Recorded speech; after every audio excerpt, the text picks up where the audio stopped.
Ever heard some town folklores and you roll your eyes in dismay? Because they just sound utterly ridiculous. Well, this used to be me, until I saw something I shouldn't have seen, and it has changed my life forever. I have never been more scared in my life, or more terrified of going back to my country home. That night was the last and final time. It feels like that day, my innocence was taken away from me. I still feel chills when I think back about it. 1,000 years before I was born, my town used to exist. And as the folklore says, there were only a few families and a few children. One day, the town was consumed by fire. No one knew where it came from, and at the time, only the children were in the small village. All the parents had gone to hunt. They came back to see their children burned to crisps. And even 1,000 years later, no one knows where the fire came from. The story is one that had been told to us as children. I remember my grandfather would tell me the story every time I came home for the holidays. As a child, I was terrified. But the more he told it, the more I got used to it, and the less terrifying the story became. My grandfather was getting older now, and I felt the need to be around him. So I took time off work and headed towards the small town. It may have been in the middle of nowhere, far away from civilization, seemingly on the outskirts of the world, but it felt like home, and it was peaceful, nostalgic. One night, I had just put him to bed, and I had the terrible idea to take a walk. Like I said, being back in town was nostalgic, and I wanted to relive some old memories. Also, it was a small town. There was no crime rate, and it was absolutely safe to take a walk late at night. I have to admit, it was a little spooky and cold, but I didn't pay much attention to that. I walked on, deep in thought. But as I passed by the path of the stream, I heard laughing. It sounded like a couple of people were having a party, and I smiled to myself. I had to go join in. I foolishly didn't consider why anyone would be having a party outdoors that late at night. I didn't even think it through. I ran towards the laughing, and as I got closer, I realized that although it was the sound of laughter, it was not a party, because it was the sound of children laughing. Now, I was getting a bit concerned and alarmed. The closer I got, the surer I was about what I was hearing. They were children. Finally, I reached the stream, and right there by the riverbank, there were about 8 children dancing in circles and giggling. They were not speaking, but they seemed to be having fun. It was quite dark, so I couldn't really see their faces. But there was something weird about the children. How they moved, how they laughed. Finally, the children stopped, and all at the same time they slowly glanced at me. I gasped and took a step back. They looked like children, but as they turned to face me, I realized they were not children at all. I don't even think they were human to begin with. Their faces were burnt, and some parts of their skulls out. Their bodies were blackened like they had played in ashes. And that was when the realization hit me. The folklore, the story, it was real. These were the children that were burnt by the fire all those years ago. I turned around on my heel and ran the other way, and the children began to chase me. It was a long, terrifying chase, but I managed to lose them and reached home breathing hard, confused, and more scared than I'd ever been in my life. I ran to check in on my grandfather, and he was still fast asleep.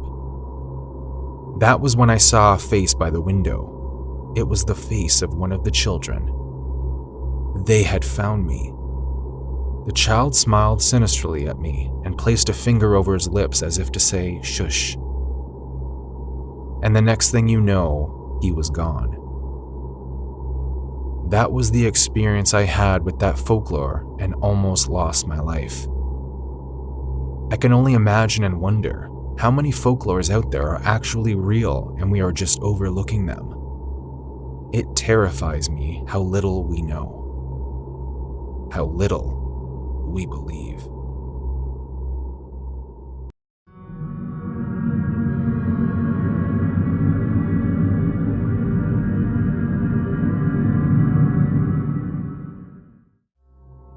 Do you believe in ghosts? I know most people don't. They think ghosts are things that our parents and authors made up to scare us and make us cringe. To be honest, I don't blame anyone who doesn't believe in ghosts. Why would you? You are not in my small town in the middle of nowhere. You do not hear the screams and you do not see floating figures in the dead of the night. But I do. Here is my story. Like I mentioned, I live in a small town in the middle of nowhere. It's my home and all I have ever known. I like it here. I hear stories about the big cities and how it's full of life and adventure. In fact, most folks from the cities come to visit us down here, and I hear them say life is much slower here and peaceful. That right there is why I love my home. Why I love this town with all of my heart. We farm, we fish. We live our lives as a communal unit, and I don't think life in the big cities would cut it for me. Growing up and schooling here, we have shared a bond, and as much as we all know each other, we also care about each other here. For as long as I can remember, there has always been peace, and everyone loved it here until the incident. But this was no ordinary incident. It is what has made the town folks here shiver in fear every time the clock hits midnight on Fridays. It started 3 weeks ago, and no one knows when it would stop. We are losing our friends one by one. To what? A ghost? A hungry, venomous, terrifying ghost? I know it sounds crazy, but here is what happened. The first time it began, the day started out normal. We laughed, we played, and we waved at each other as we walked by one another. No one knew what the night would have in store for us. No one knew that that day was the beginning of the horrors for weeks to come. It's a small town, and it was a Friday. Fridays were usually set aside for fun and camping. Me and a few of my friends gathered by the river, set a fire, and told stories. Now that I think of it, the ghost was probably summoned by a story Rory told. We are teenagers. How were we supposed to know? Anyways, we shared stories, and when it got to Rory's turn, he said his story was about the ghost of Harlem. Sounded creepy and exciting. In his story, the ghost was first summoned by a powerful sorcerer who was ambushed and almost killed in a small town somewhere. He told us how the ghost, when summoned, terrorized the town and killed one family a day, every day, till no one was left. The story was apparently a trigger for the ghost to show up. As the fire crackled and Rory finished his story, we sat in silence, almost as if expecting the summoned ghost to show up or something. I was the first to notice. In the dark, little bubbles started to form on the surface of the water. Then suddenly, a figure ascended out of it. It was shocking, and I froze as I tried to process what I was seeing. We ran as soon as it started to come up closer to shore. I still remember it. The black robe the creature had on, with teeth like that of a shark and deep red, soulless eyes. It was definitely not human, or like anything I have ever seen. We screamed and ran as fast as we could into our cabins. Locked away, we cowered in fear, but from our windows, we could see the figure floating around in the night, over a cloud of mist. It was utterly terrifying. I have never been more scared in my entire life. I remember cuddling in with my parents who were frightened as well. I remember hearing screaming from neighboring houses, alongside an ominous, high-pitched screaming sound the ghost made.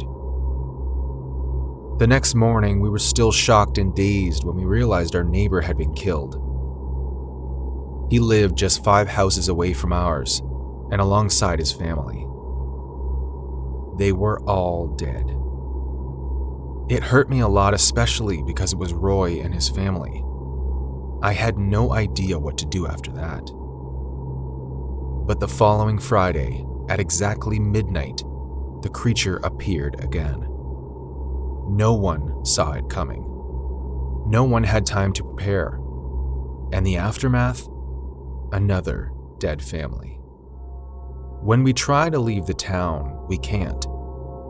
We would always find ourselves headed back home like the road has a mind of its own, and it's leading us back into the town rather than outside. When no one could leave, we realized we were in trouble. It's Friday tomorrow, and the terror I feel is much worse. I think my family is next.